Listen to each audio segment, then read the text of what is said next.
चलिए, तो अभी तक क्या बात कर रहे थे हमने ये कहा कि जब हार्ट का कॉन्ट्रैक्शन स्टार्ट हुआ तो इसके जस्ट उस समय, कॉन्ट्रैक्शन स्टार्ट होने के जस्ट पहले वो किस स्टेज में था?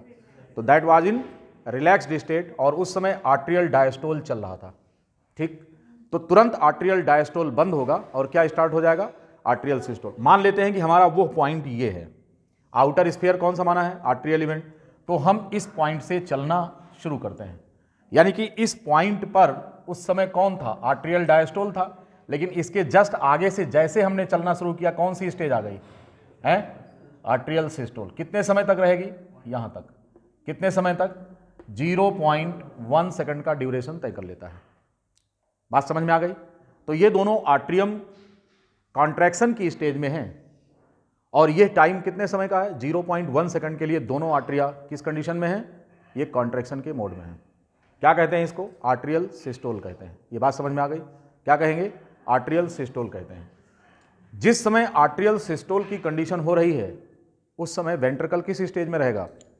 डायस्टोल की कंडीशन, क्योंकि हार्ट के दोनों चैम्बर एक साथ कॉन्ट्रैक्शन की मोड में नहीं रह सकते।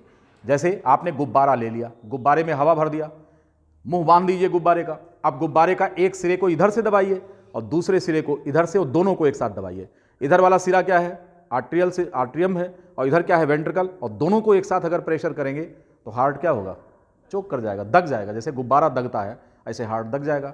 इसलिए पहला यहां पर क्वेश्चन ये बनेगा कि क्या दोनों, मतलब कि साइमल्टेनियस कॉन्ट्रैक्शन हो सकता है? तो नहीं, कहेंगे नहीं, साइमल्टेनियस सिस्टोल की कंडीशन नहीं आ सकती है कि आर्ट्रियम और वेंट्रिकुलर दोनों का सिस्टोल कंडीशन हो। ये साइमल्टेनियस नहीं हो सकता। तो अब यही चीज़ हमें लिखनी है कि जिस समय जो आर्ट्रिया सिस्टोल की कंडीशन में था उस समय वेंट्रिकल किस कंडीशन में रहेगा? तो इसका जो पहला फेज स्टार्ट हो रहा है वो आर्ट्रियल सिस्टोल और वेंट्रिकुलर डायस्टोल। ये समय कितने का होता है? 0.1 सेकंड का होता है। यानी कहने का मतलब ये हुआ कि जब आर्ट्रियम सिस्टोल की कंडीशन में है तो वेंट्रिकल किस स्टेज में रहेगा? डायस्टोल की कंडीशन में रहेगा। यानी कि simultaneous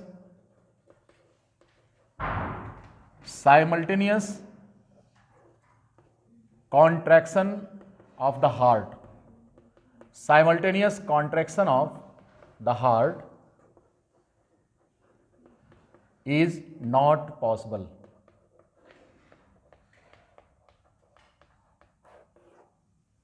Simultaneous contraction of the heart is not possible.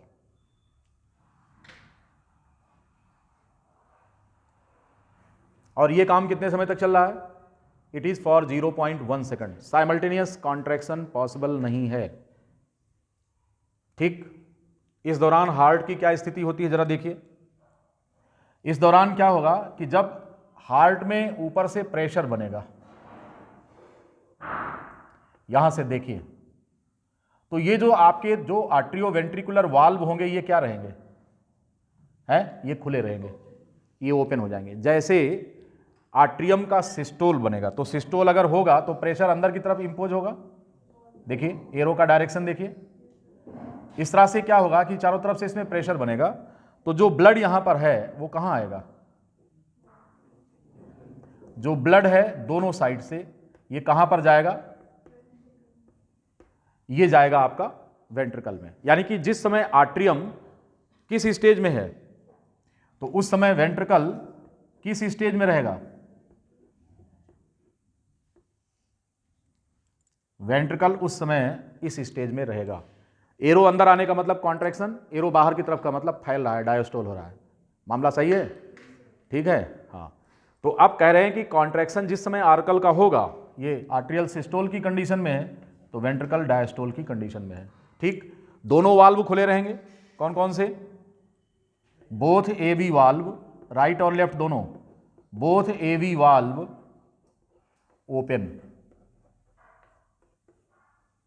और ब्लड क्या होगा?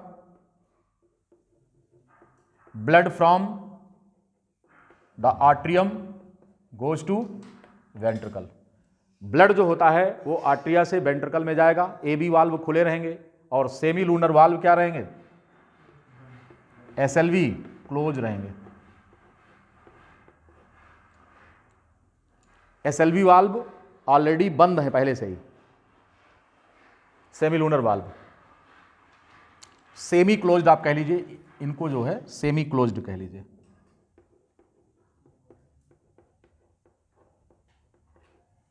ना पूरी तरह बंद है ना पूरी तरह खुले हैं, क्योंकि वेंट्रिकल कैसे है, रिलैक्स मोड में है।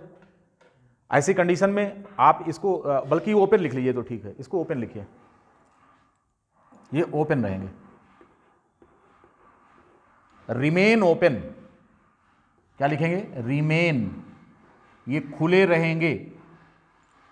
और आपका जो AV वाल्व होगा ये खुलेगा, ये खुले रहेंगे और वो खुलेगा, नहीं समझे आप भाई। यहां पर जब कॉन्ट्रैक्शन होगा तो ये वाल्व नीचे गिर जाएंगे, तो ये वाल्व तो खुलेंगे, और सेमी लूनर वाल्व ऑलरेडी खुले थे। क्यों क्यों ऐसा था, एक मिनट रुक जाइए। वेंट्रिकल डायस्टोल की कंडीशन में है, वाल्व अगर नीचे गिरेंगे वाल्व तो क्या होगा, ऊपर चढ़ेंगे तो खुल जाएंगे, यस क्लोज रहेंगे, क्लोज रहेंगे, सॉरी। यहां पर जो है, क्योंकि अब प्रेशर से देखेंगे आप, वेंट्रिकल में अगर प्रेशर कम है तो नीचे की तरफ खुल रहे हैं ना, तो ये क्या हो जाएंगे, नीचे की तरफ बंद हो रहे हैं, ऊपर की तरफ खुल रहे हैं, दोनों का समझिए। ये नीचे की तरफ जब गिरते हैं तो खुल जाते हैं, और सेमी लूनर वाल्व जब नीचे गिरेंगे तो बंद हो जाएंगे, क्योंकि उनकी पोजीशन इस प्रकार होती है। देखो ऐसे समझो, यहां पर मान लो कि ये पल्मोनरी आर्टरी है, ये है, तो सेमी लूनर वाल्व जो यहां लगे हैं ये कैसे हैं, ये ऐसे हैं, और ये हैं ऐसे, इस तरह से। अब क्या होगा कि जब नीचे से प्रेशर नहीं रहेगा, क्योंकि वेंट्रिकल डायस्टोल की कंडीशन में है, तो ये वाल्व नीचे गिर के ऐसे बंद कर देंगे इसको, तो सेमी लूनर वाल्व बंद रहेंगे और AV वाल्व क्या रहेंगे, खुले रहेंगे। अब इसका सेमी लूनर वाल्व कहां पर है, देखो ये है, ये बंद है, बात समझ में आए। तो दोनों वाल्व बंद हैं, सेमी लूनर वाल्व, लेकिन AV वाल्व क्या है, खुले हुए हैं, और ब्लड जो है वो आर्कल से किस में आ रहा है, वेंट्रिकल में। प्रेशर कहां ज्यादा है, प्रेशर कहां ज्यादा है, आर्कल में, और यह प्रेशर कहां शिफ्ट हो जाता है, वेंट्रिकल में। किस रूप में, ब्लड के फ्लो के रूप में। और जैसे ब्लड इधर से इधर आ जाएगा ये रिलैक्स हो जाएगा, और तब तक हमारा जो इंपल्स है वो आर्कल से किधर चला जाएगा, वेंट्रिकल में पास हो जाएगा। और जैसे यहां से इंपल्स आगे बढ़ जाएगा तो दोनों आर्कल क्या हो जाएंगे, ये रिलैक्स मोड में आ जाएंगे। तो अगली स्टेज शुरू हो जाएगी, और हमारा जो कर्सर है, मेट्रो ट्रेन देखा है ना, बैठे हो ना मेट्रो ट्रेन में, तो कर्सर जहाँ जिस स्टेशन पर गाड़ी पहुँचती है, कर्सर वहीं पर ब्लिंक करता रहता है। तो आपका कर्सर इस समय कहाँ पर है, यहाँ से चले थे, अब कहाँ तक यात्रा हो गई, यहाँ तक, कहाँ तक, इस पॉइंट पर अब हम पहुँच गए, दिस वन। अब हम यहाँ पर आ गए, यहाँ से आगे की जो गाड़ी होगी अब क्या होगी, अब आपको मालूम है कि जो पोटेंशियल है वो पास हो गया, किधर से पास हो गया, आर्कल से कहाँ पहुँच गया, वेंट्रिकल में। ऐसी कंडीशन में आपका कर्सर यहाँ पर है, और वेंट्रिकल में जैसे पोटेंशियल पहुँचेगा, वेंट्रिकल किस मोड में आ जाएगा, तो यहाँ पर तो ये AD था, सॉरी वेंट्रिकुलर डायस्टोल, अंदर वाला ये वाला वेंट्रिकुलर डायस्टोल था,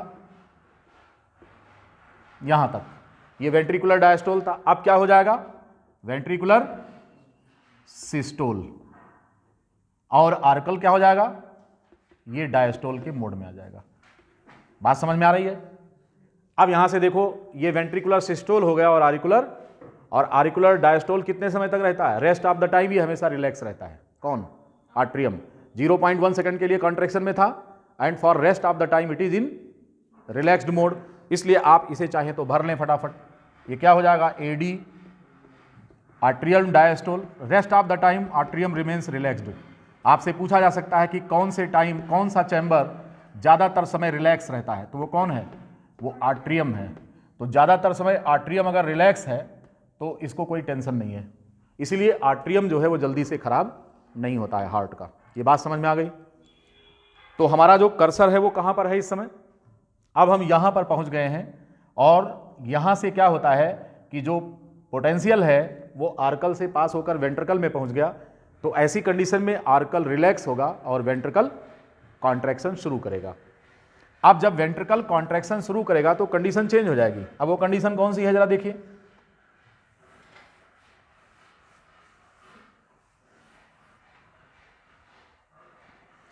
सिचुएशन नंबर 2, जब वेंट्रिकल किस स्टेज में आ गया, सिस्टोल की अवस्था में, आर्कल किस स्टेज में रहेगा। अब आपको मालूम है कि वेंट्रिकुलर सिस्टोल हमने कितने समय के लिए बताया था, हैं, for 0.3 second, ventricular systole 0.3 second के लिए, और जिस समय वेंट्रिकल सिस्टोल में रहेगा उस समय आर्कल डायस्टोल की कंडीशन में रहेगा। यानी कि दोनों चैम्बर एक साथ कभी भी कॉन्ट्रैक्शन की स्टेज में नहीं रह सकते।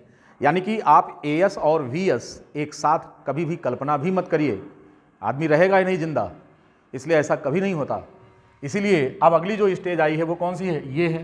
कितने समय के लिए, ये 0.3 सेकंड के लिए। व्हाट हैपेंस हियर, अब क्या होगा यहां पर, ब्लड जो है पास हो गया, किस में चला गया, वेंट्रिकल में। तो अब जब वेंट्रिकल में चला गया तो वेंट्रिकल में प्रेशर स्टार्ट हो जाएगा। क्या हो जाएगा, impulse now reaches to the ventricle। कहां पे पहुंच गया, impulse वेंट्रिकल्स पर पहुंच गया, ठीक।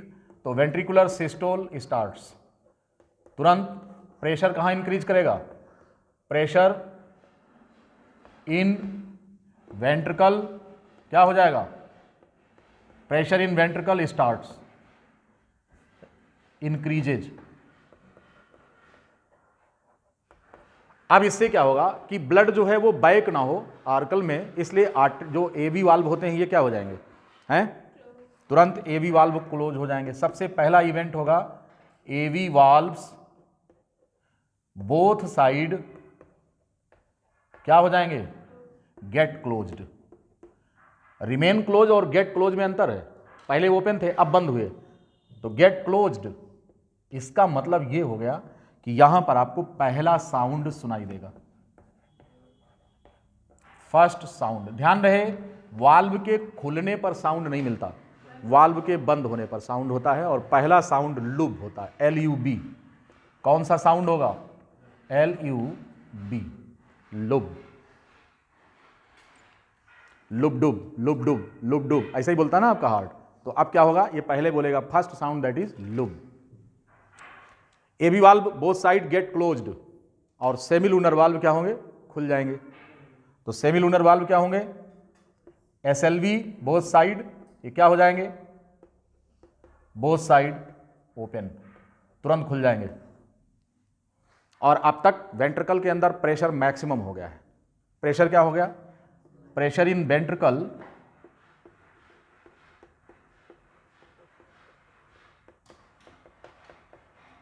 Rises to maximum. वेंट्रिकल में प्रेशर मैक्सिमम हो जाएगा बढ़ते बढ़ते। इतनी बात समझ में आ गई सबको। ये कहानी कहाँ तक की है, यहाँ पर देखिए, स्टार्ट कहाँ से किया था, यहाँ से चले थे, कर्सर कहाँ पहुँचा, इस पॉइंट पर, अभी भी चलते जा रहे हैं, कर्सर कहाँ पहुँचा, इस पॉइंट पर, अभी भी चलते जा रहे हैं, कर्सर कहाँ पहुँच गया, इस पॉइंट पर पहुँच गया। वेंट्रिकल कहाँ पर है आपका, वेंट्रिकल यहाँ से सिस्टोल स्टार्ट हुआ, आगे चलेगा, वेंट्रिकल सिस्टोल रहेगा, अभी आगे चलेगा, वेंट्रिकल सिस्टोल, इस पॉइंट तक सिस्टोल रहेगा। कहाँ तक, इस पॉइंट तक। और अब तक हमने कार्डियक साइकिल की 50% जर्नी पूरी कर ली है। समझ में आया। अब आप देख रहे हैं कि आर्कल डायस्टोल में है और वेंट्रिकल सिस्टोल की स्टेज में है, और ये यही कहानी प्रिवेल करेगी। कितने समय के लिए, 0.3 सेकंड के लिए, 0.3 सेकंड के लिए। ठीक है, क्या क्या हुआ आपके सामने लिखा गया। पहला साउंड कब सुनाई पड़ा, जब इंपल्स मिला उसके 0.1 सेकंड के तुरंत बाद। जैसे ही AB जो वेंट्रिकल है वो सिस्टोल की स्टेज में आया, वैसे ही आपको पहला साउंड तुरंत सुनाई पड़ गया। ये बात समझ में आ गई। चलिए नेक्स्ट। अब यहां से आने के बाद हम आगे चल रहे हैं। अब क्या होगा, आपका जो वेंट्रिकल है ये फिर रिलैक्स मोड में आएगा, और आर्कल आपका पूरी तरह से रिलैक्स मोड में पहले से ही है। वेंट्रिकल आपका रिलैक्स हो गया और आर्कल पहले से ही रिलैक्स मोड में था। यानी कहने का मतलब कि ज्वाइंट डायस्टोल की हम बात कर रहे हैं। ज्वाइंट सिस्टोल कभी नहीं मिलेगा, लेकिन ज्वाइंट डायस्टोल आपको मिलेगा। तो ज्वाइंट डायस्टोल रेस्ट 0.4 सेकंड के लिए होता है।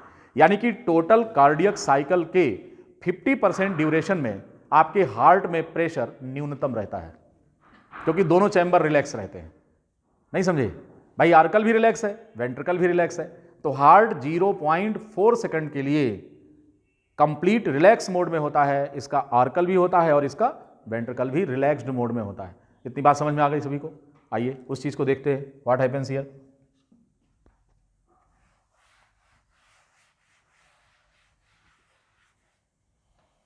यानी कि हम बात कर रहे हैं तीसरा, that is joint diastole. Joint diastole की हम बात कर रहे हैं। ज्वाइंट डायस्टोल का मतलब ये हुआ कि एडी वीडी ये कितने समय के लिए है? For 0.4 second. 0.4 सेकंड के लिए ज्वाइंट डायस्टोल की कंडीशन होती है। Both the chambers of the heart, both the upper and lower chamber, upper lower का मतलब आर्ट्रिया और ventricle, upper and the lower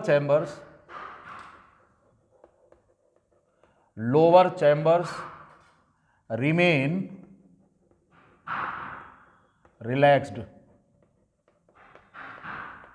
और जो प्रेशर होगा वो कितना होगा? Pressure is low.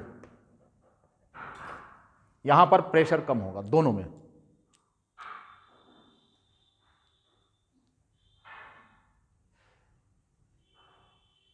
इसके पहले जहां पर हमने आपको ये दिखाया था वेंट्रिकुलर डायस्टोल और आरिकुलर डायस्टोल और वेंट्रिकुलर सिस्टोल दिखाया था। 0.3 सेकंड के लिए ब्लड किधर से किधर जा रहा था भाई? जब वेंट्रिकल फोर्स में रहेगा तो ब्लड वेंट्रिकल से एओर्टा में चढ़ेगा और पल्मोनरी आर्टरी में जाएगा।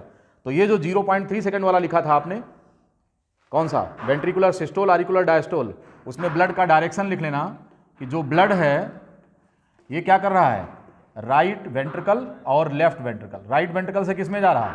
पल्मोनरी आर्टरी में, और इससे कहाँ जा रहा है? एओर्टा में जा रहा है। ब्लड का डायरेक्शन जरूर लिख लेना।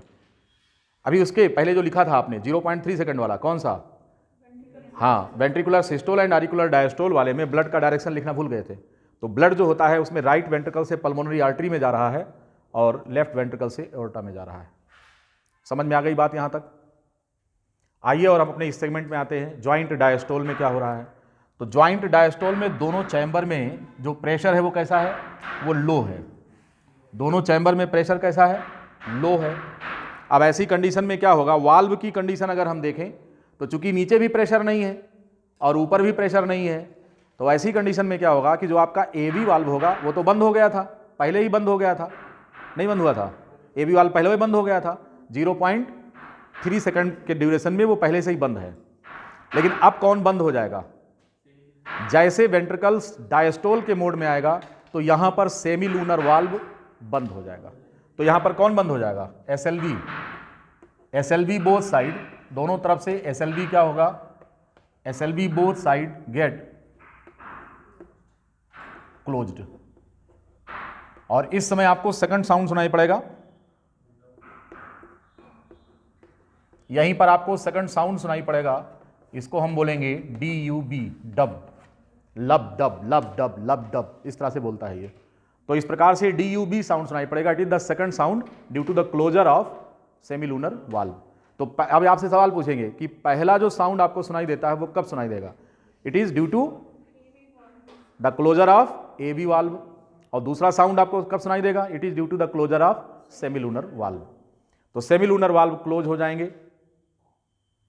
अब क्या होगा कि ऐसी कंडीशन में जो ब्लड था वेंट्रिकल से जितना जाना था बाहर चला गया। अब देखेंगे आप आरिकुलर डायस्टोल किस स्टेज में है? आरिकुलर डायस्टोल रिलैक्स मोड में है। जब आरिकुलर डायस्टोल होगा तो ब्लड आर्कल में आकर भरेगा। तो इस समय क्या हो रहा है? इस समय जो ब्लड आ रहा है वो कहां से कहां आ रहा है? जो ब्लड है ये कहां से कहां आ रहा है? तो inferior vena cava and superior vena cava, इनसे ब्लड कहां पर आ रहा है? राइट आर्कल में आ रहा है। और पल्मोनरी वेन किसको लेके आ रही है? पल्मोनरी वेन ब्लड को फ्रॉम लंग्स कहां लेके आ रही है? लेफ्ट आर्ट्रियम में लेकर आ रही है। इसको हम फिलिंग ऑफ ब्लड कहते हैं इन द हार्ट। ये बात सबको समझ में आ गई? और यहां से चलते चलते हमारी यात्रा होते होते हम कहां पर पहुंच गए? हमारा कर्सर इस समय यहां से चलकर कहां आया? यहां पहुंचा, यहां पहुंचा, यहां से इधर पहुंचा और यहां से आकर यहां। और इस प्रकार से एक कार्डियक साइकिल क्या हो गई? कंप्लीट हो गई। ये पूरी कहानी आपने देख लिया। साउंड कहां कहां सुनाई देते हैं हमने आपको ये बता दिया, आउटर स्फीयर और इनर स्फीयर के माध्यम से। ठीक है, clear?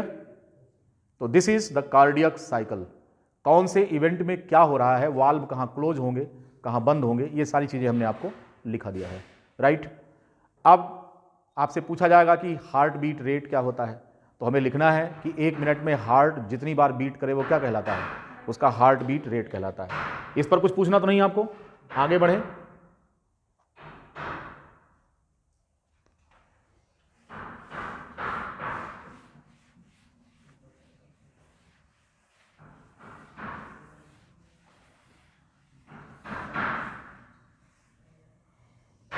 Come to the next, that is heart beat rate.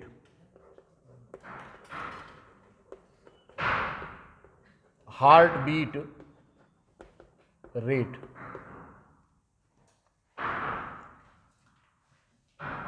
आपका जो ऐसे नोड होता है सेंड्स इम्पल्सेज, कितने इम्पल्स, 75 इम्पल्सेज पर मिनट। आपका जो ऐसे नोड है ये इम्पल्स कितना भेजता है, 75 इम्पल्स पर मिनट भेजता है, राइट। इसलिए हार्ट बीट रेट आपका कितना होगा, हार्ट बीट रेट आपका ये 75 टाइम्स पर मिनट होगा। ये एक स्टैंडर्ड है। अब बच्चों में क्या होता है, हार्ट बीट रेट फास्ट होता है और बुढ़ापे में भी बढ़ जाता है, ठीक। तो ऐसी कंडीशन में यहाँ पर हमें लिखना है कि जो हार्ट बीट रेट होता है इसका जो वेरिएशन है, अगर देखें हम तो मोर होता है इन जुवेनाइल्स, जो छोटे बच्चे होते हैं उनमें, and old persons.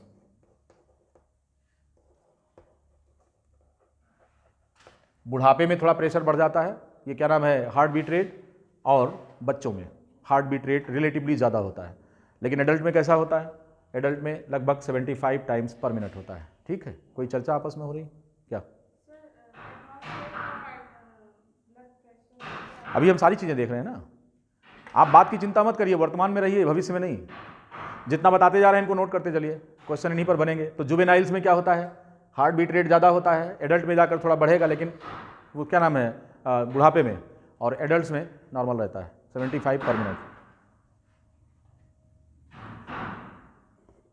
HBR, heart beat rate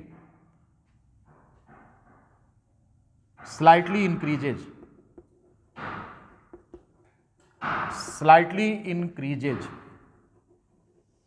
in pregnant females.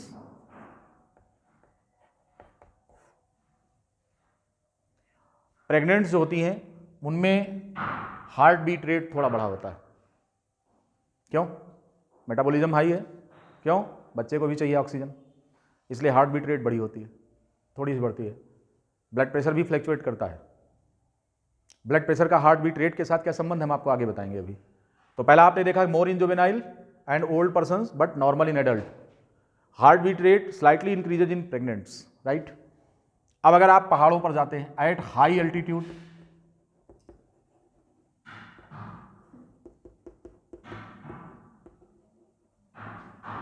Partial pressure oxygen क्या है, लो है, ऐसी कंडीशन में हार्ट बीट रेट क्या होगा, ये बढ़ जाएगा थोड़ा सा। क्यों बढ़ेगा? इफेक्टिव पंपिंग के लिए, कि ताकि ऑक्सीजन ज़्यादा से ज़्यादा हमारे शरीर को मिल सके, इसलिए हार्ट बीट रेट थोड़ा सा बढ़ेगा, ठीक।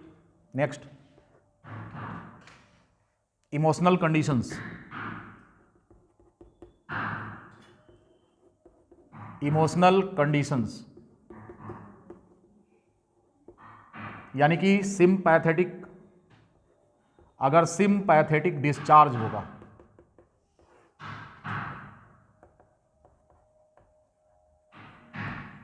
अगर सिम्पैथेटिक डिस्चार्ज होगा तो इस दौरान जो हार्ट बीट रेट है वो क्या होगा, ये बढ़ा हुआ मिलेगा। इसलिए जब कभी सदमा पड़ता है तो हार्ट बीट रेट बढ़ जाता है। परीक्षा का परिणाम आने वाला है तो हार्ट बीट धक्के से बढ़ जाता है, रिजल्ट आने वाला है। इमोशनल कंडीशंस होते हैं, कोई सामने बहुत ही अजीज दिख जाए तो हार्ट बीट क्या होता है? बढ़ जाता है। तब सारी कंडीशन बताना, इमोशनल कंडीशंस में सब बताएंगे, है कि नहीं? क्यों भाई, ऐसा हुआ है श्रवण कुमार जी?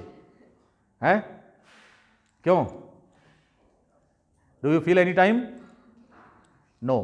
ये तो फील किया होगा ना, रिजल्ट आने वाला, हाय दैया क्या होगा, रिजल्ट वहाँ आने वाला, हाय दैया क्या होगा, है? तो ऐसी कंडीशन में बढ़ा होगा हार्ट बीट। चलिए, तो ये इमोशनल कंडीशन है। इमोशनल कंडीशन में कई चीज़ें आएंगी, आपको डर लगा है, हार्ट बीट बढ़ गई, कुछ भी हो सकता है, ऑल ऑफ सडन कुछ भी हो, तो इमरजेंसी कंडीशंस आपको जो है सिंपैथेटिक डिस्चार्ज होता है। इस दौरान एड्रेनलिन हार्मोन का रोल होता है, एड्रेनलिन और नॉर एड्रेनलिन, इनका रोल हम आपको एंडोक्राइन सिस्टम में और अच्छे से बताएंगे। फिलहाल एड्रेनलिन के सेक्रेट होने से, नॉर एड्रेनलिन के, आपका पेरिफेरल रेजिस्टेंस बढ़ जाता है और ब्लड प्रेशर बढ़ जाएगा और हार्ट बीट रेट भी बढ़ता है। इस कंडीशन को हम टैकीकार्डिया कहते हैं। ठीक है, अभी उस पर हम आ रहे हैं। तो ये आप देख लिए। इसके अतिरिक्त जो है, अगर आप एक्सरसाइज कर रहे हैं, अगर आप एक्सरसाइज कर रहे हैं, व्यायाम कर रहे हैं, तो ऐसी कंडीशन में क्या होगा, हार्ट बीट रेट आपका जो है वो क्या होगा, बढ़ा होगा। अगर आप टेम्परेचर की बात करेंगे तो ऐसी कंडीशन में हार्ट बीट रेट आपका थोड़ा सा बढ़ा होगा, क्योंकि सफोकेशन की स्थिति होती है गर्मी में, तो हार्ट बीट रेट बढ़ जाता है आपका। ठीक है, ये सारी हमने तो तमाम कंडीशंस बता दिया। अगर ब्लड में कार्बन डाइऑक्साइड का लेवल बढ़ेगा, ब्लड CO2 लेवल इंक्रीज करेगा, तो हार्ट बीट रेट अपने आप क्या हो जाएगा, बढ़ जाएगा। ये देखिए कितनी कंडीशंस बता दिया। इससे ज़्यादा सवाल पूछेंगे क्या? जी नहीं, इन्हीं में से मिल जाएगा आपको। थोड़ा सा बढ़ेगा आफ्टर मील, खाना खाने पर हार्ट बीट रेट थोड़ा सा बढ़ता है। आराम से लेटे हैं तो हार्ट बीट रेट नॉर्मल रहेगा, लेकिन लेटे हुई अवस्था में अचानक उठकर खड़े होंगे तो हार्ट बीट रेट क्या होगा, बढ़ जाएगा। फील कर लेना, जब सोकर सवेरे उठते हो, बाथरूम जाना होता है कि नहीं? तो ऐसी कंडीशन में क्या होता है, जैसे बिस्तर से उठेंगे तो हार्ट बीट रेट धक धक धक तुरंत बढ़ेगा, अचानक बढ़ेगा, फिर नॉर्मल हो जाएगा। उसका कारण क्या है कि सडन आपका पोस्चर चेंज हुआ है और आपको एनर्जी और चाहिए, तो हार्ट बीट रेट को क्या मिल जाता है, उसका फीडबैक मिलता है। तो इसीलिए जो अवेकनिंग कंडीशन में आते हैं, from sleeping you come into awakening condition, सोने के समय कंप्लीट रेस्ट के दौरान हार्ट बीट रेट क्या होता है, नॉर्मल रहता है। और जैसे बिस्तर से आपकी नींद खुलेगी और बिस्तर से उठेंगे तो तुरंत आपका हार्ट बीट रेट बढ़ जाता है। इसके कई कारण होते हैं। एक, दिन भर का तनाव आपको झेलना है, तो आज क्या क्या करना है वो सारा माइंड में आने लगता है तुरंत सो के उठते ही। और ऐसा व्यक्ति जो सवेरे सो कर उठे और उसके मन में चिंतन न हो, वो जिंदगी जी नहीं रहा है, जीवन को ढो रहा है। समझ गए ना? जब मैं सवेरे उठता हूं सो करके तो दिन भर का प्लान बना लेता हूं, आज क्या क्या काम करना है। क्या हो जाए? प्लान चेंज नहीं होगा, क्योंकि प्लान आज नहीं बना है अचानक, प्लान शाम को बनाकर तब सोए थे। कल का प्लान हम कब बनाते हैं? आज रात में बनाते हैं कि कल हमें क्या क्या करना है। कल दिन भर इतने बज के इतने मिनट पर हमारा कहाँ कार्यक्रम है, यहाँ कहाँ कार्यक्रम है, यहाँ कहाँ कार्यक्रम है, सारा बना लेते हैं। और जो प्लान नहीं बनाते वो गांव वाले होते हैं, उनको पिचाल करना होता है। सवेरे सो के उठते हैं, तुरंत एक कंडा जला देंगे घर में, है अलाव जला करके बैठ गए, ताप रहे हैं, 4 और लोग आ गए, दादा अलाव जलाए हो? कहीं हाँ बचवा आवा बेटा। अब बचवा भी आ गए, बचिया भी आ गई, सभी आ गए। और उसके बाद फिर फलाने घर में ऐसा हो रहा था तो उनके घर में ही फलाने का लड़का हुआ खड़ा रहा, इनके हुआ खड़ा रहा, दुनिया भर की बातचीत करेंगे। उनका कोई प्लान नहीं होता, आपका प्लान होता है। आप रात में 12 बजे सो करके अलार्म लगाकर बैठते हैं ना, अलार्म लगाकर बिस्तर पर जाते हैं कि इतने बजे अलार्म बजेगा, इसके बाद हमको ये काम करना है। तो वो बायोलॉजिकल क्लॉक आपकी सेट हो जाती है रात में ही, और सवेरे अकॉर्डिंगली आपको काम करना है। और जैसे सोकर आप उठते हैं तो पूरे दिन भर का जो बायोलॉजिकल क्लॉक है वो आपको बताने लगता है, हेलो मिस्टर, रात में सोते समय आपने ये प्रोग्राम बनाया था, अब देखिए ये काम करना, अब देखिए ये काम करना, अब देखिए ये काम। इतनी सारी चीज़ों का फीडबैक अचानक आपको मिलता है, तो बस आपके हृदय की धड़कन, क्योंकि तनाव बढ़ने पर हृदय की धड़कन बढ़ेगी सीधा। ये एक यूजुअल प्रैक्टिस होता है, और जिसको ऐसा नहीं हो रहा है वो जिंदगी को जी नहीं रहा है, जिंदगी को ढो रहा है। इसलिए मैं सवेरे जब उठता हूं तो मेरा तनाव हल्का सा बढ़ता है कि आज क्या क्या काम करना है। धीरे धीरे करके, अच्छा ठीक है देख लेंगे, ठीक है यार परेशान मत करो, ठीक है, अरे यहो कमवा करना है, हाँ ठीक है यार, अरे यहो तुम भूल गए रात में ये भी बताए थे करने को, अरे यार ठीक है सब ठीक है। उसके बाद क्या हो जाएगा, तेरे की नहीं तो अब हार्ट बीट नॉर्मल, चलो ठीक है अब देखेंगे। लेकिन यहाँ पर जो व्यक्ति ये हो जाता है कि तुरंत तनाव में, बहुत ज़्यादा तनाव में आ गया, तो घर में झगड़ा करने लगता है। तुमको क्या पता आज कितना काम है हमारे पास, कितना प्रेशर है, टिफिन नहीं बना, अभी ये नहीं हुआ, अभी वो नहीं हुआ, बच्चे को डांट रहे हैं, जूता नहीं लेके आया, तो पॉलिश नहीं हुआ है, कपड़ा वाला प्रेस करने नहीं आया था। ये तमाम तरीके के बवाल शुरू हो जाते हैं।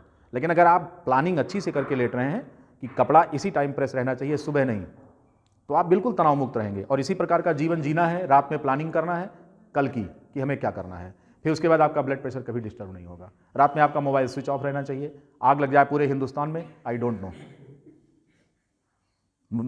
ठीक है भैया वो होने दो, अब पता लगा कि मालिक घर में सोए रहे हैं, रात में उनके ट्रक का एक्सीडेंट हुआ है।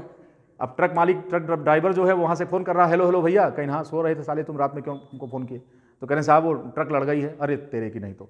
अब वो सारा टेंशन उनका बन गया, 50,000 रुपये टायर दग गया होगा, तो तमाम बिना मतलब का टेंशन दिमाग में बनने लगा। इसीलिए क्या है, फ़ोन को स्विच ऑफ करके रखिए। एक फ़ोन इमरजेंसी में रखिए कि घर का कोई व्यक्ति अगर आपको अप्रोच कर रहा है तो हम एक फ़ोन ओपन रहता है, दूसरा बंद रहता है। अब चाहे जितनी इमरजेंसी हो, ऑफिस वाले फ़ोन बंद रहेंगे, क्या मतलब है रात में? कोई मतलब ही नहीं है। 10 बजे तक बच्चों का फ़ोन आएगा, किसी पूछना कोई क्वेरी है तो समझा दिया, खत्म हो गई बात। 24 घंटे की नौकरी थोड़ो की है कि नहीं? Be selfish to avoid the tension.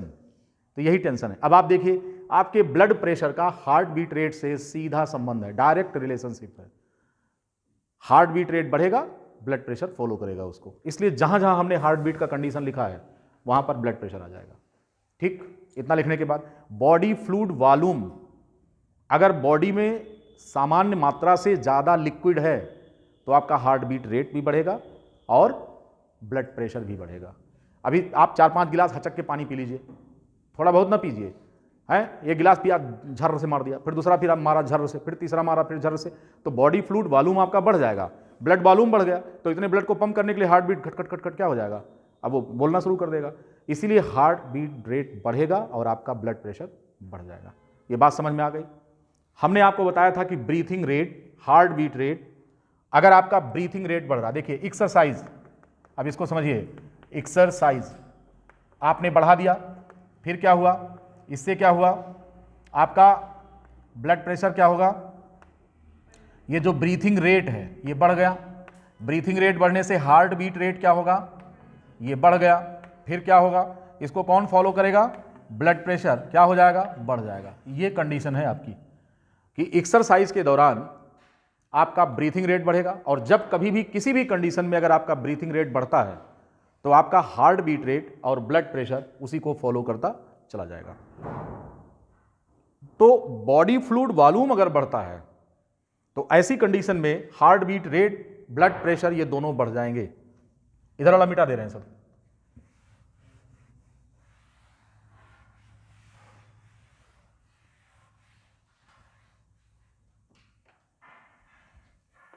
अगर आपके शरीर में बॉडी फ्लूइड वॉल्यूम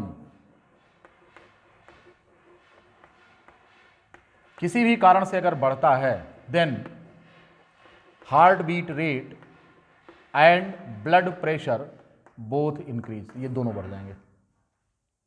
हमेशा ध्यान रखना इस चीज को।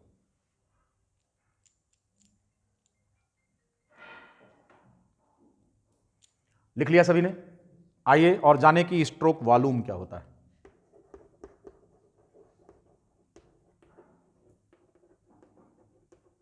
स्ट्रोक वॉल्यूम ये क्या चीज होता है?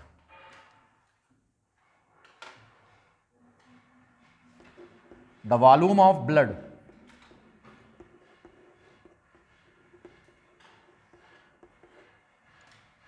pumped out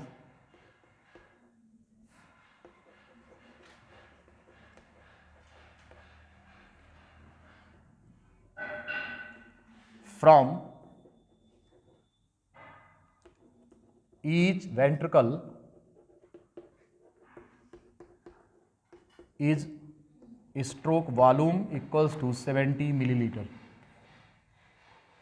एक बीट में हार्ट से बाहर जो ब्लड जा रहा है वो कितना है, वो 70 ml है, 70 ml। इसी को हम क्या नाम देते हैं, इसको हम स्ट्रोक वॉल्यूम कहते हैं। In short it is known as SV, stroke volume. एक बीट में जितना ब्लड बाहर जाएगा उसको हम स्ट्रोक वॉल्यूम कहते हैं। लिख लिया? अब कह रहे हैं कि कार्डियक आउटपुट क्या चीज होता है, या minute volume. Cardiac output, cardiac output को हम COP कहते हैं, और minute volume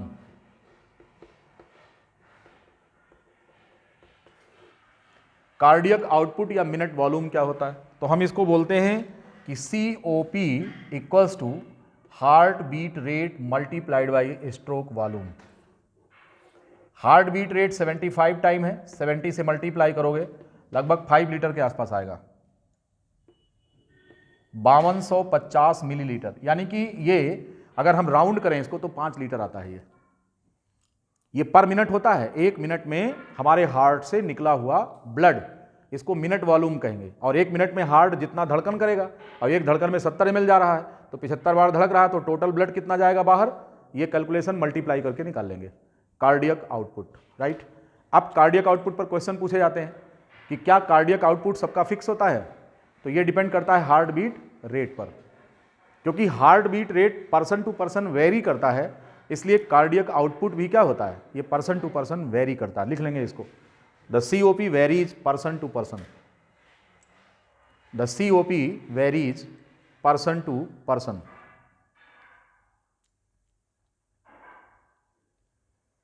the COP varies person to person, लिख लिया सभी ने। कार्डियक आउटपुट एक एक व्यक्ति में अलग अलग ये वेरी करता है सब में, ठीक है। सबसे अच्छा कार्डियक आउटपुट एथलीट्स का होता है, किसका होगा, स्पोर्ट्स पर्सन का। लिखो, best cardiac output recorded in athletes, best cardiac output recorded in athletes. जो कार्डियक आउटपुट सबसे अच्छा जो है वो एथलीट्स का होता है, ऐसे पर्सन्स जो कि स्पोर्ट्स पर्सन होते हैं, जो दौड़ वगैरह लगाते हैं, इनका कार्डियक आउटपुट जो होता है वो ज़्यादा होता है, ठीक है। और कम किसका होगा, हैं जो मॉर्निंग वॉक नहीं जाते, बिस्तर पर लेटे हुए हैं, दादाजी हलवाई खाना पीना खा करके बिस्तर पर आराम कर रहे हैं, ये आराम का मामला है, अब उनकी चॉइस का मामला है। तो सवेरे उठकर क्या है, वॉक करने जा ही नहीं रहे हैं, वो खाली उनको खाना दे दो, बिस्तर पर मिल जाए सब कुछ बस। बड़े बड़े सेठ लोग, नेता लोग जो कभी वॉक करने नहीं जाते, तो उनका जो कार्डियक आउटपुट होता है, इसलिए कहते हैं कि जो जितना बढ़िया कार्डियक आउटपुट का होगा आपका, उतना ही अच्छे आप माने जाएंगे, स्वस्थ माने जाएंगे। इसलिए सवेरे उठकर ये कम से कम कितनी देर करना है आपको, 1 घंटा करना है बिना थके हुए। ऐसे आप म्यूजिक लगा लीजिए, डांस करिए, ऐसे आपका COP क्या होगा, ये बढ़ जाएगा, अपने आप बढ़ जाएगा, और बॉडी वार्म अप हो जाएगी, और चेहरे पर वो नूर आएगा, इतना खूबसूरत चेहरा लगेगा, आह क्या बात है, समझ गए ना। खूबसूरती बढ़ेगी, क्यों, चेहरे में ब्लड सर्कुलेशन बढ़ेगा, आपकी बॉडी में कहीं पर डिपोजिशन नहीं होगा, वेसल्स में कहीं ब्लॉकेज नहीं होगा, और हार्ट अटैक भूल जाओ। समझ गए ना सभी लोग, हैं। आज के लिए कहानी इतनी ही। कार्डियक आउटपुट पर आगे चर्चा जारी रहेगी। कल हम आपको बताएंगे कि हमारे COP का कितना % डिस्ट्रीब्यूशन किस आर्गन में होता है, ये बताएंगे, इलेक्ट्रोकार्डियोग्राम बताएंगे, और इस चैप्टर को क्लोज करके अगले चैप्टर में घुसेंगे जिसका नाम क्या है, सर्कुलेशन के बाद क्या पढ़ाएंगे, एक्सक्रीशन। समझ गए ना, मामला सही है ना। ह्यूमन फिजियोलॉजी धमाकेदार होने जा रही है, ठीक है, थैंक यू।